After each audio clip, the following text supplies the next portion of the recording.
Yeah, so after we challenged you, hopefully, in the Challenge Your Peers session, and I hope you enjoyed it, we come to the last agenda item for today, which is a panel discussion about a topic which is, I think, quite relevant. The topic is the AI-defined cockpit, so a little bit a link to the HMI conference, which is taking place at the same time. Who owns intelligence in the software-defined vehicle, and where should it live? As software-defined vehicles evolve, AI agents are becoming the new interface for user experience, services, and automation. OEMs and Tier 1 supplier face critical decisions on where the intelligence should reside, within the vehicle, in the cloud, on personal devices. So we'd like to talk about that. We prepared a few questions, but of course we would like to get your questions as well later on, as we did through the entire day. But before we start with the questions, I would like to introduce the panelists. So today it's Michael and Niklas Hurret, who spoke already, so you know him, and I think if you would like to add something to your CV, you can of course do. We have Peter Torngren on the right side from your perspective, and we have Ivan Dimkovic, co-founder and technical strategic advisor from the Cinemo GmbH, German company. I know all three of them from conferences in the past, and I'm happy to be on stage with you. But probably you have not been on stage today. You would like to introduce you with some words, and the rest can, of course, add something as well. Thank you very much. So, yes, my name is Ivan Dimkovic. I'm the co-founder of a German company, Cinemo GmbH. We are specializing in in-vehicle infotainment middleware. And recently, or for the last couple of years, we are empowering our products with AI, introducing AI agents in the intelligent cockpit. So making all these complex features much more accessible and intuitive for the end users themselves. Thank you. Okay, good. Then let's probably start. The first question is, where should AI agents primarily run in an SDV architecture? On board, in the cloud, or on personal devices? And what drives that decision? Probably, Michael, as you're next to me, you can start. So it's a very interesting question. So I think the cost factor will be non-neglectable. If we look at the fact how much AI acceleration costs today in die size, I mean, when you have it on the vehicle, you add an adder to the cost for the end consumer. Maybe not every end consumer wants to pay this adder. So it could be very good if you think about deployment models where the consumer can choose whether it runs on his own device or in the cloud, depending on what quality of AI service he's expecting. So I think that until the point of time that also this widely accepted AI to be used by also non-modern people, so to say, I think that the price for an on-vehicle AI, at least in a bigger scale, might be too much for all applications. Maybe for certain applications it's fine, but maybe not for all applications.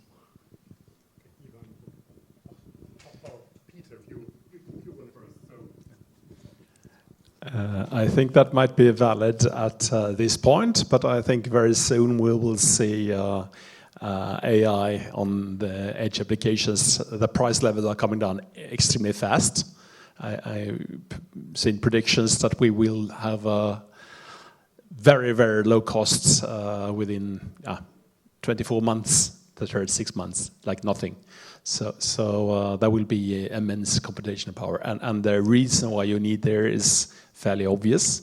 Without having it in the vehicle, you can't analyze the data fast enough. So there will be AI engines on the edge soon. Yeah, I think we all like edge. That's definitely the case. But I think what happens recently in the market is the memory prices and the flash storage prices are going absolutely through the roof. So it is probably going to lead to some corrections in bill of materials calculations with the OEMs. So maybe not every vehicle is going to get what we wanted 2 years ago. But nonetheless, I think the idea that Michael mentioned to basically give the end users flexibility to use their personal devices or offload some of the use cases to the cloud definitely makes sense. Of course, there will always be some critical functions that have to run in the edge where there is a high data bandwidth that need to be analyzed, or you want this to always be available even if you're offline. So, and I think the evolution of the embedded SoCs is closely following the mobile space. So we're seeing the tensor processing units, the MPUs now having tens and hundreds of TOPS. So we can put a lot of AI in that. But I'm just concerned a bit about the memory price, about the other peripherals. But hopefully as market analysts are saying, by 2028 this should hopefully even out, so we'll be able to do it on the edge. Yeah. I'm seeing the same thing on the hardware costs, but the models are getting so much more efficient. So that's the key driver, actually. And I see another shift, and that's to more traditional chipsets, because when we get much more computational utilization than traditional chipsets, does a really, really good job. So that's why I'm fairly optimistic or pessimistic. Depends on what you like with AI. And thanks, Peter. That was a perfect bridge to the next question, and we have not aligned that, so it's cool. There's a second question here is, do current vehicle hardware platforms have sufficient compute capacity for advanced AI agents, and how should OEMs plan for future scalability? Okay, actually I think they do, but the understanding of AI, myself included, is fairly low. So we are not able to utilize these technologies in any efficient way at all, I would say, at this point. The main delay point is not related to technology, it's related to human understanding. How fast are we able to grasp this and understand how to use it? And that will probably take a substantial longer time than bring the technology in place. I would second what you have said, Peter. So for sure, the hardware capabilities are there, and if you're willing to pay the hardware costs, they're easily integratable into the vehicle. So I think it's a matter of embracing the system. It's a matter of being able to develop agents that act for a human also deterministically, or more deterministic than they do today, because I think that's somewhat one of the key acceptance factors. So if I, for example, interact with an intelligence in the vehicle from my cockpit experience, and it does with the same prompt, the same voice command, for example, one time a different answer than the other time, the user acceptance won't be there maybe for all of the users, right? So of course this is more human and more natural, and also when we discuss with each other, we accept that the answer to the same question with the same person is sometimes a bit different, yeah. But I think the social aspect is the one that will basically, not the hardware capabilities, but the social aspect will be the one that will determine on how successful and how fully integrated AI will be in the future in the vehicle. Yeah, to add to that, I think if you look at today's Hugging's Face, or latest generation of Google's Gemma models that are being put on Pixel devices, which are mobile phones. So it is already possible to do quite a lot with embedded LLMs. However, if we're talking about automotive use, I think this is the key thing. People will remember if 1 out of 10 times this thing made a mistake. And so this is not going to cut it for critical things. It's not going to cut it if I'm driving on German Autobahn and I want to know where a button is, and this tells me some completely wrong information. So it is very important, if we're talking about edge AI, that the agents have very strong deterministic hardening, because the embedded LLMs simply cannot be as reliable as the big trillion parameter models on cloud. So that's some extra work to be done, but it is definitely possible to run them on today's hardware, but with some extra engineering guardrails put on top of them. As all of you referred to the acceptance understanding area and the social acceptance of AI in the vehicle, not in general in the society. what do you think? Are there certain applications where the acceptance is easy because the service is obvious? What I would see as an example here is the kind of voice control systems in the past were not really brilliant. If you see how ChatGPT, for example, is reacting on spoken language and in which quality it is reacting to you, and you can even choose the accent, it's a game changer in quality, but no one would recognize that it's AI behind. But you may have other agentic things which add more in your services. So what is your view? What are the services which are easily to be accepted, or the features you can and what are the features where you would expect more reluctance or more kind of training of the customer before they start to accept it? I say the fun ones. They will be accepted earlier. So all of the gimmicks, all of the interaction, all of the user interface, AI topics, that will be the one that will be easily acceptable, right? Also things that help with figuring out what to do in a situation you don't know. So for example, I had a really old car. Sometimes you have to refill oil or liquids and you're like, what the fuck? Where's my manual? I don't know how to do that in that model because I only do it all 3 years and I forget about it or something like this. And this is also applications on pure having the user manual accessible via voice command and AI and all of the gimmicky features. They are for me easy wins, right? Also everything that has to do with your digital lifestyle. Like for example, I'm hungry, show me the next shop. Could run on the car, could run on your mobile phone, doesn't matter. Really, this kind of experiences, if you're on the way, okay, I feel like staying in the city, book me an Airbnb that has 40 square meters and a balcony that I can drink a wine and please order some food. So all of this convenience stuff, the fun stuff, everything that makes life easier, I would say gets a really huge acceptance. Where we get maybe less acceptance in the beginning is if we promote for an autonomous driving algorithm, fully AI, no backup solution, right? So this is a bit the counter proposal to the fun parts, but I think here we have also more opinions, more to this direction, and leave part of the answer also to you guys. Okay. I go to another conference every year in the United States, in San Francisco. And it's quite fun there because 30% of all vehicles are already automated. So it's a non-topic for them. And I've noticed that people in San Francisco, they trust autonomous vehicle a lot more. And they pay more to go with an autonomous truck, to taxi, than to go with a manual. It's more expensive because it's regarded as being safer, more trustworthy, and more reliable.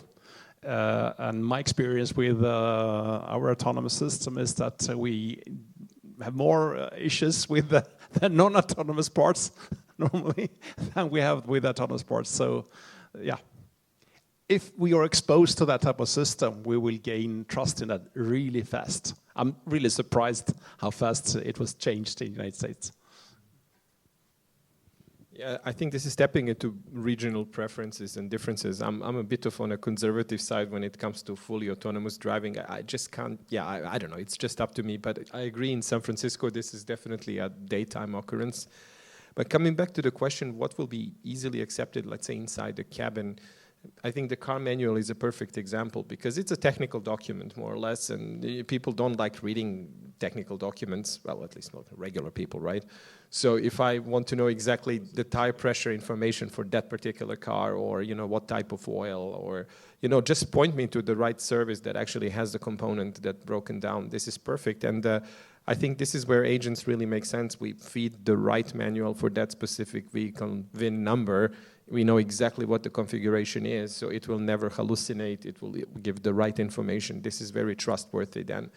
I think where it becomes a bit more interesting when it comes to acceptance would be something that deals with deep personal data.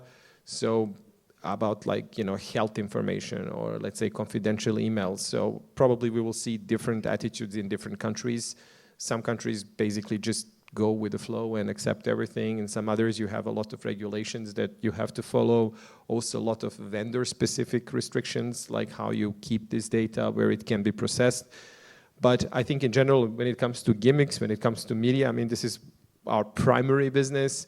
This is also a great field because we have music and video discovery service. I can't remember the movie name. I know the actors, or I know a little bit about what's going on in that movie. And it can just find the movie, find the content provider that plays it, and play it. So this is I think it's a big kind of, I wouldn't call it a lifesaver, but makes life easier, especially with kids around in the car, so you can focus on the driving. So I think this kind of, let's say, call it gimmicky use cases are probably going to be very popular, along with the car manuals.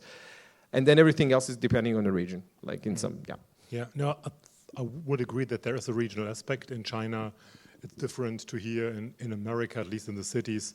Like you said, Peter, it's already accepted as a feature. People start using it, and as long as nothing severe is happening, the acceptance will probably be high. You mentioned, Ivan, some of the kind of regulatory aspects. I would like to come back to that in the end.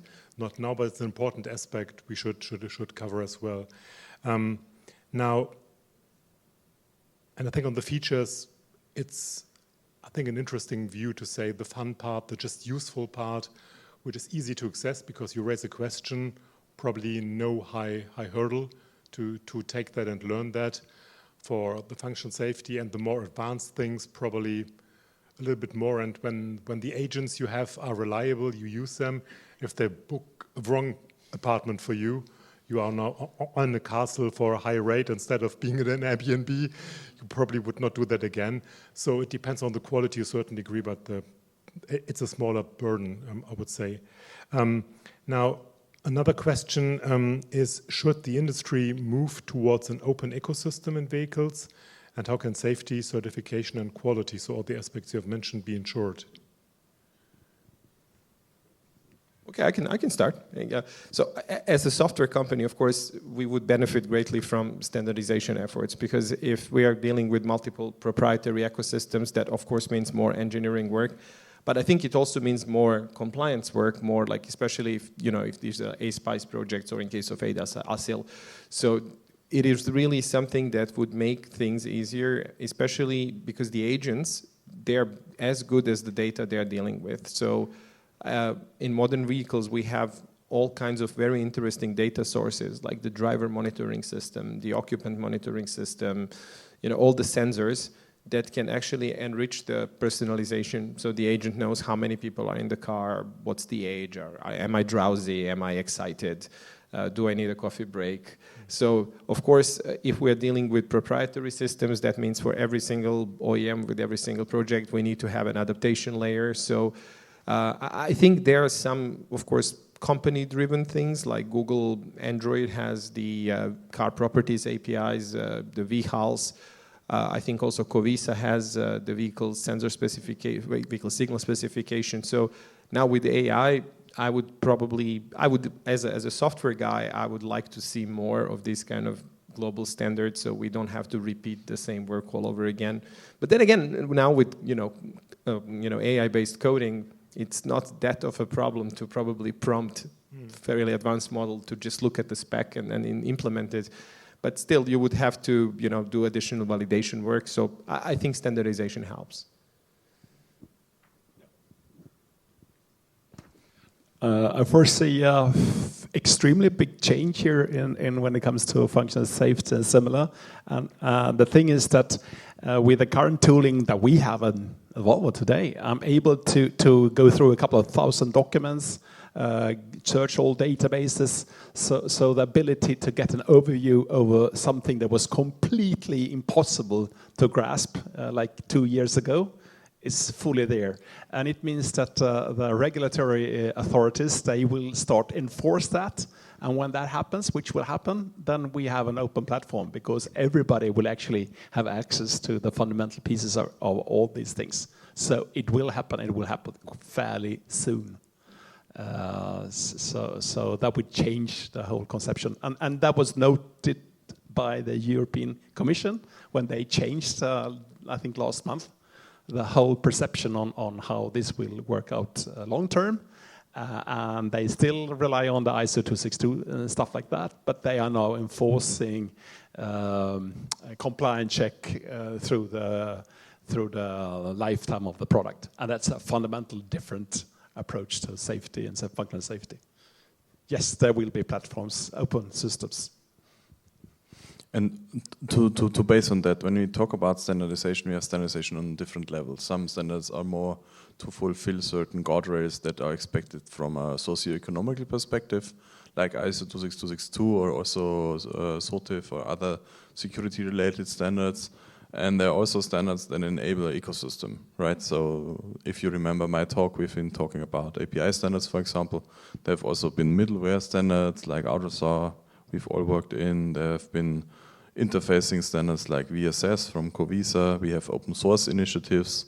And the great things about all of these open standards is that they are also an input for AI.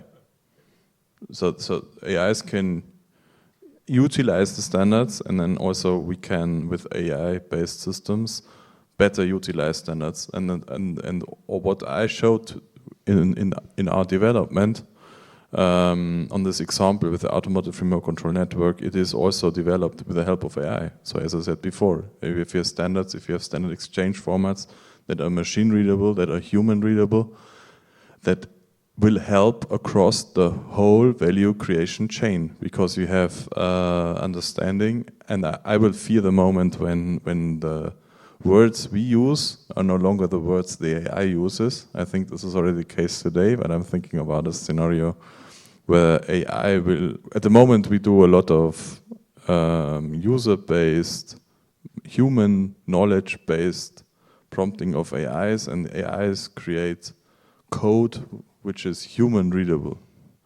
But will not be necessary in the future. The AI can create a code that is AI readable, machine readable, and optimized for machines. So we can skip a lot of steps in the compiler. But now I get a little bit off topic.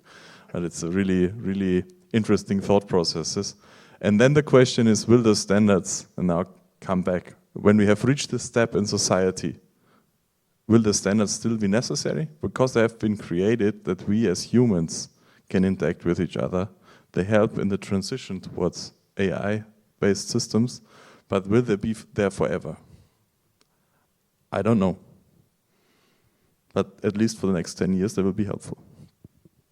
I think still there will somebody that has to be liable if something goes off. So for that reason alone, probably we'll have to live with paperwork. But I do think this is a very interesting thought about AI itself implementing future, and then we don't even need in the middle of the standard in the loop. But I think the question is, if something goes wrong, are we going to go to Anthropic or OpenAI and tell them, well, your model screwed up, or we have to have a spec written somewhere? Yeah. That leads us to the probably legal aspects, but I understand what you said about that software doesn't need to be human readable if it's machine readable, and standards may change. I would be concerned about a future where AI is writing standards for AI needs without humans being in control, but I think that's not how it's going to be. One level of control, and probably a central one in Europe at least, is the AI Act, which is maybe not the perfect law in terms of it's not defining all details, but at least it's doing risk classifications. It's giving some expectations, what's allowed, what's not allowed, what needs special rigor, even if the details in some areas are not sorted out. So what's your viewpoint on the legal frameworks, AI Act plus anything else around it?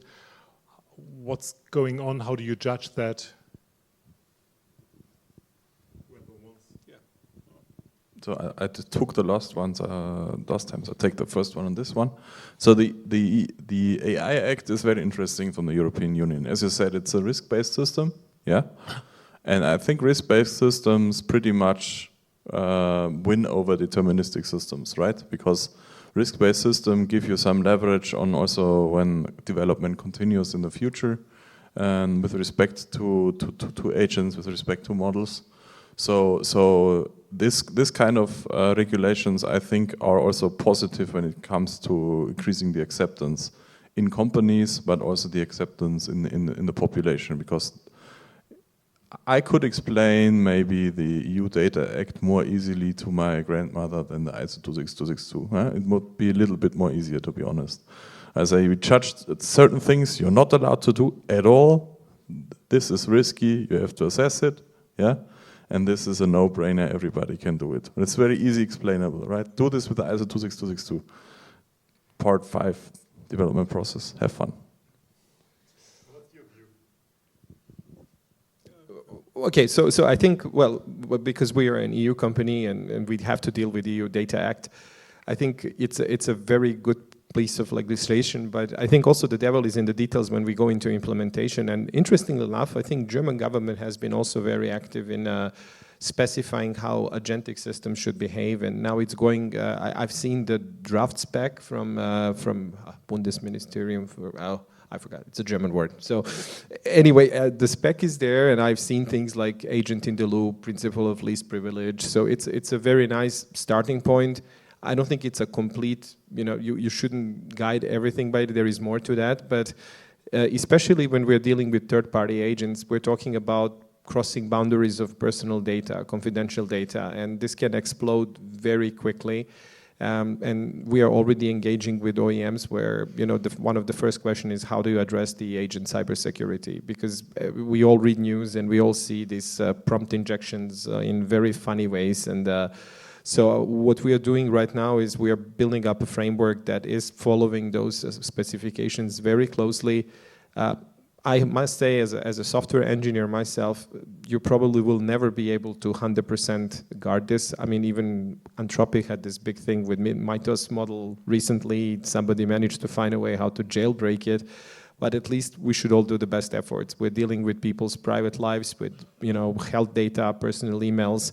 So there are good practices to be followed, good regulations to be followed, and I think they're a must when we're talking about cars. I think we sometimes overestimate this AI thing. By the way, I took my major degree in 1990 in artificial intelligence and expert system, and it took a few years to be here. So the LMMs are not very creative. Everything when we build the structures needs a lot of markdown files, a lot of data access points and stuff that we need to create. So it's not like magical stuff happening here. It's clearly defined in those markdown files what we're trying to achieve. So it means that there is a clear responsibility because someone created that. The difference now is that a few persons could do the work of a lot of other persons, but the work hasn't just disappeared; it's just changed. So from a legal standpoint, there is still a clear responsible legal entity that hasn't changed. Yeah. But the interesting point will be when we pass the LLMs, because the current technology is at its end. I mean, we will evolve it, and it will be extremely useful. But there hasn't been really major technical breakthroughs for quite a few years. We're just riding on the wave of the past technology at this point. That's an interesting view. Thanks. Yeah. Okay. Now, one more question. We spoke about safety and that already, but how can OEM ensure brand differentiation while enabling third-party AI agents and a broader ecosystem? So we saw today in the presentation, I forgot from whom, sorry for that, the kind of leading models and their efficiency, and we had the comment that this is changing on a weekly basis. But there is a limited number of player right now in the AI, at least software LLM world. If we all use the same partners or similar partners with similar performance, how can we differentiate in the marketplace? I could take it. The thing is that as speed and time to market is so critical, and some companies are very slow and others are fast, it means that, for example, Waymo, they're giving away their whole safety case argumentation for free. And basically what they're telling us is that you are so slow, so we don't care. If you get our information, you're still slow. So it's absolutely possible to maintain a brand differentiation due to the fast loops. So by speed, who's By fast? speed, yes. Okay, so by speed. you can imagine that companies maintain to be a technology leader and convey that message frequently, so to say, to the customer. Okay, And that's the one customer aspect. will notice. I mean, there's a huge difference between the Claude Code and Alta Vista. Yeah, okay. So are there other aspects which allow market differentiation, not only on Cockpit, but in AI kind of utilization in general? I think there are multiple ways, but we are very early in the design process in general. So you can think of personalizing the voice assistant in a specific way. So there, if it's a business vehicle, you probably want it to behave in a specific tone, or it shouldn't be too funny. But then again, it depends on the user preferences as well. It's not one size fits all answers. But I think another thing that I would consider important, but again, from a software perspective, is the level of integration with what the vehicle can do. So if it's a very, very nice high-end vehicle, I would like to be able to control everything with voice, for example. Is it a cup holder or a window? If everything really fits well and it's available, that's a sign of very deep AI integration. If the driver monitoring system picks up my cues and I can select different music depending on how I feel. So the OEM certainly can do that, but of course the question is how much time and efforts they're willing to spend. So I think we're going to see something similar we had with let's say, Android Automotive. You have companies just taking the Google's image, not putting too much on top of it. I mean, it's already a good experience, but it's basically generic to a certain degree. And then you have the others that really customize everything, makes the HMI really fit into the cars, the rest of the design. So I think we're probably going to see the same with the AI agents. We're going to have generic ChatGPT-like experience for entry-level, mid-range, low mid-range cars. And in the high-end vehicles, this is probably going to be much more bespoke. Yeah. So the level of depth of the integration can be a differentiating factor. Yeah, I fully agree. Michael. And to build on what you have just said, and other differentiating factor will also be the ones that we still have today. I mean, people want to have a certain design, they like a certain optic, right? And the eye doesn't change how the vehicle looks from exterior. It doesn't change the size of your trunk. It might change the cost of the vehicle. So differentiation could also come by having a cost-optimized solution for your AI services, even if they're non-differentiating, right? And when it comes to the AI services themselves, I think differentiation is a personal aspect. So I've grown up in a time where people spend literally hundreds of dollars on ringtones for mobile phones, and other people were thinking these are stupid people. So for one group of the populations, being able to download different ringtones was a differentiating factor for the mobile phone they were having. For others, it was not, right? So this will always be a little bit of also personalized experience, what they want to have as differentiating as a customer, that what they want to have with their vehicle, right? And the same will apply to the brands. So the brands will either have possibilities to download ringtones or bat signals for the headlights, I don't know, or they won't. And then they will tender more to the conservative guy who wants to have a cheaper card which just does its job with a base AI integration engine, and they will have the ones that are willing to pay extra just to be able to have the bat signal when they are parking projected to the house, right? So this is the differentiation that people want. It's not only brand differentiation, it's also user expectation. So plenty of options. Thanks for answering that. And Ivan, you have mentioned the way to modify how the system talks to you in terms of voice control or voice interaction. Can just share a story. VW was first in having ChatGPT in the car, which was great. Unfortunately, half of the answers of the systems are, I can't do that right now. So I was not deeply impressed about the behavior. And some weeks ago, coming back from a conference, I started to use the ChatGPT app as part of CarPlay.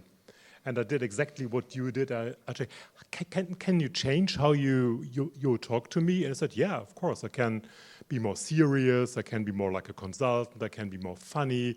I can change the tone. I said, wow, good. How about Dutch language? Yeah, no problem. Okay, how about English? Yeah, you sound very American. How about proper British English? Everything was possible.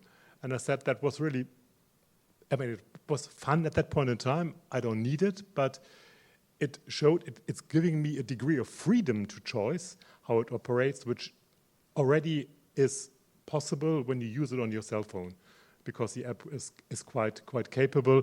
And some of the functional limitations VW put in, it's not saying I can't do that because it's a stupid version of ChatGPT. It's more like we try to avoid distraction on ChatGPT pure. I decide which I prefer more. So these are the things which really can make a difference in how the performance of a system is perceived, and I found it really funny and interesting. Good. One more question on the factor how we can differentiate. There are Commons articles saying that one enabler to have a successful implementation of AI in the vehicle is the way how the data in the car are organized. So a more data-centric approach, which means that the vehicle architecture needs to do more than just providing an AI-capable chip or memory or whatever, but that the communication structure, the formats, the metadata, which an AI needs, are tailored to the AI needs and not only to what we need right now from a technical perspective. So what's your viewpoint on that? First of all, I think that the most interesting part will actually be the shift in business cases, actually. For example, we are planning on how to have trucks that are fully integrated with different drone systems so that the end mile will be provided by drones. There could be cargo-based charging of vehicles. The vehicles I showed this morning are not sold. They are always offered as service. And it means that the data related to that new business model will be substantially different. And it also means that how they are developed will also be substantially different. I foresee like an extreme big reduction of the number of persons in traditional automotive. They must do something else. For example, be part of creating these other ecosystems, because the development process of the vehicles themselves will be automated, obviously. And part of our data will also become public as well. Yeah, just to mention a few things. We also noticed that, especially with the EU Data Act becoming mandatory, many OEMs are now also exploring ability to actually provide business models on top of the data. So you can, in Volkswagen case, for example, you can access the data points. So you can go to the public website, register as a developer, and you would be able to get access to data points if you have a legitimate application. So I think this is really nice, and probably it's going to create a whole new economy, because actually this data is the most important thing. The AI is only as smart as the data it's being fed. And I think with the SDV in particular on the implementation side, this should make the process more straightforward as opposed to the previous era where you have multiple different ECUs that talk very different languages and you have to transform the data. So we're all looking forward to this. I think we're still in a kind of in-between zone. So with the current today's projects, I also see all kinds of sources of data, but I hope in a few years this is going to be more standardized and available with a regular REST APIs that we can just ingest. Yeah. Do we need to do something to improve the quality of the data in the vehicle to make them more AI useful? Like today we have quality factors, but they are not very precise. We have timestamps here and there. But for an AI to do proper judgments, you need to add probably more timing, more quality, more whatever information, metadata, which allows an AI to make a more educated decision based on what's going on in the car. So what's your view on that? And maybe you or Michael? So 100% agree that the data has to be able for the AI to be correlated. And timing is one aspect of it, but it's not the only aspect, right? So it has also the aspect on what you want to achieve with the data. So if I have all of the data on the same level available in kind of a data plane, but I don't have a clue what I want to do with it, it's not worth anything. So this is a little bit of a critic I have with a lot of data-driven companies. They are collecting data for the sake of data.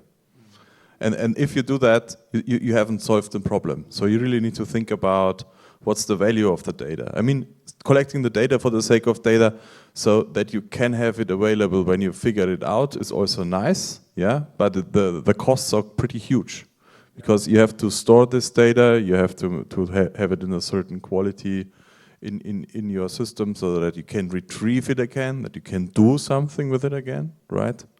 And that's, I think, when we talk about data and AI, it's always the matter of thinking about the use case that you want to solve. Because data communication is not cheap.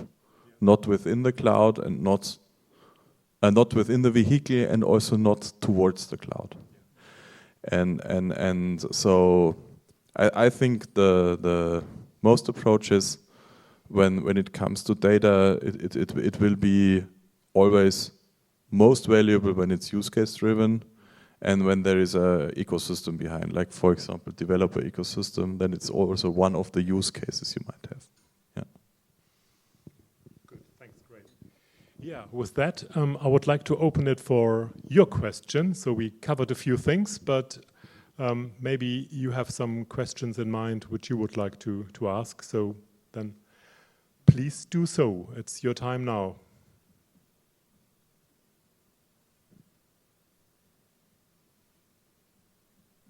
No questions left? That's surprising on such a complex topic.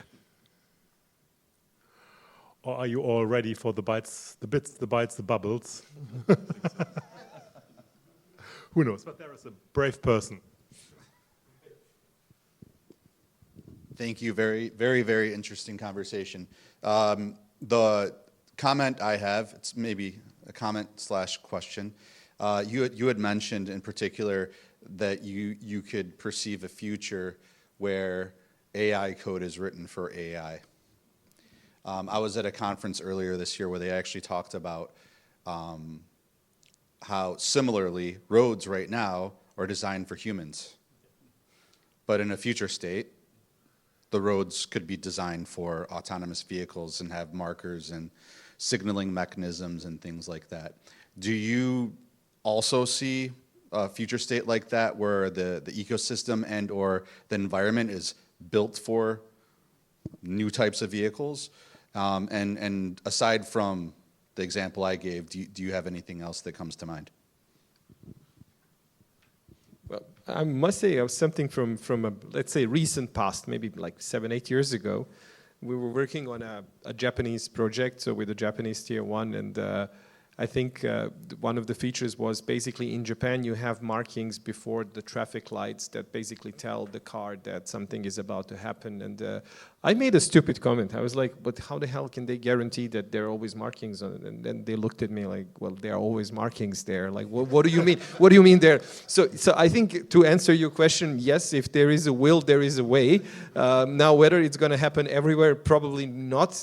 But I'm sure in some places of this planet, they will probably adapt the infrastructure to be used by autonomous vehicles earlier than the others. Yeah.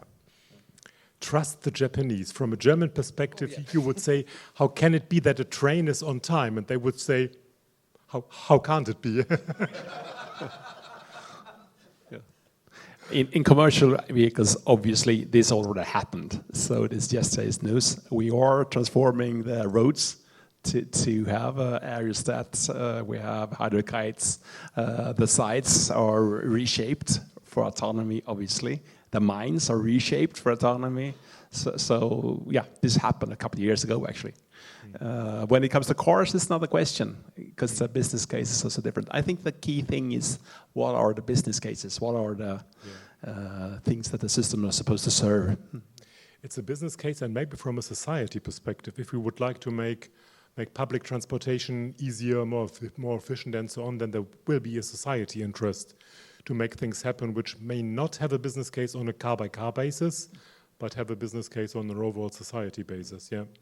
But you could imagine the difference in speed between a mine and the city of Berlin. Yeah. I mean, there will be sure slightly faster at the mine. Yeah. Good. Any other questions? Sorry. I like the question a lot. Thank you for asking it. And it's more like me thinking as a creative guy, an altruistic person, why the heck does the autonomous systems have to be equipped with such expensive egoistic sensor sets? That's a very provocative statement. They don't. Yes, and that's the fun part is, and you mentioned it, so we are shaping in the commercial vehicles areas already roads so that they support the system. So there has been a trend that has been no longer followed in the past where societies were thinking in roadside units. Where roadside units, which are provided as an infrastructure part, are guiding the vehicles towards autonomy. So that you're entering, for example, a road, that is under the roadside unit communication. You have a standard interface, and the roadside units tell the vehicle, similar like in air traffic control, in which lane they're allowed to go, with which velocity, and so on and so forth. So it would more go from, I have a highway where I do manual driving because I cannot afford an autonomous driving system, but I'm equipped for roadside units. I enter that area. For example, I want to go to the Gardasee in Italy, so I'm in south of Germany. That's a very typical traffic direction. And then you have 1 or 2 lanes where you just can do whatever you want, and the vehicle's driving because of the roadside units. You don't need the expensive equipment on device. You need it outside. And that's, I think, that are so socioeconomic things we haven't unlocked and considered yet in the automotive industry, but which could be interesting in the future. I could just fill in the demo you saw on my presentation, where we had a robotized vehicle. That vehicle don't carry a single external sensor, nothing. It's just an inertia sensor, fairly cheap. So that system is very cheap.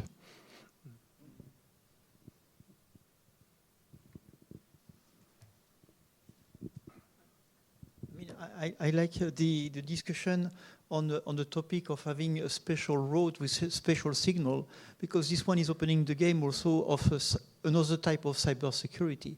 Because I can fake a signal, I can make I would say, a dummy marking on the thing, and I would say provoke an accident. Then what will be the alternative to that? Because the topic of cybersecurity is not only digital, it can be very analog. Yes. Yeah. Thanks. A great question. I think it exposes us to a certain risk, but it depends on how you design such a system. Like in the example in Japan, where the white line in front of a traffic light is just giving a hint to the system, be prepared, there may be something like a traffic light, then it's just a level which adds safety and security. If you would say this is a decision point, not the traffic light, then you would be in trouble. So I think it depends on how we do that. And when we talk about the infrastructure being prepared for more AI, more autonomy, like you suggested, I think we are close to the car-to-car and car-to-infrastructure discussion. Especially car-to-infrastructure has not made the progress we hoped for the last 10 years ago, but still technically it's possible, and we can do things safe, secure, and smarter than we do today. I believe in that. Okay, any other questions before the bits, bytes, and bubbles? Do a final check in the room. I'm not suggesting that you prefer the drink over the discussion, but it had been a long day, so let's close with that. Let's call it a day. Thanks for your question. Thanks for your contribution. Special thanks to the panelists, which after such a long day took the time to be on stage for an hour. So I wish you a nice evening, and I'm sure Greta will say a few words